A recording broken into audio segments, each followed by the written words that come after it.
DJ आलोक Bharti digital recording studio की तरफ से आप सभी को हाथ जोड़कर प्रणाम करते हैं। और देखिए, आज मेरे साथ एक लड़की जुड़ गई है और मेरे स्टूडियो में गाने के लिए आ गई है और ये बहुत गर्व की बात है। पहला लड़की आई है यहाँ गाने के लिए। इनका मनोबल बढ़ाइए आप लोग और सपोर्ट कीजिए दिल से। बोलिए सिस्टर, बोलिए ना। हाय, मैं पाखी और मेरी सपोर्ट करें।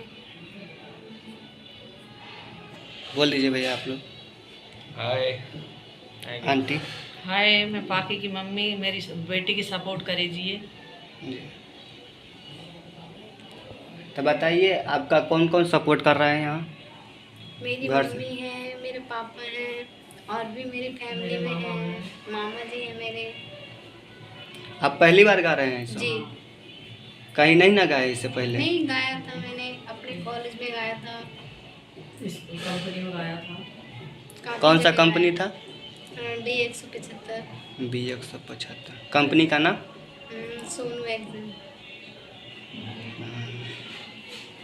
ठीक है, तो आप लोग सपोर्ट कीजिए और बहुत जल्दी इनका कवर सॉन्ग आ रहा है, हिंदी सॉन्ग, उसका लुत्फ़ उठाइए।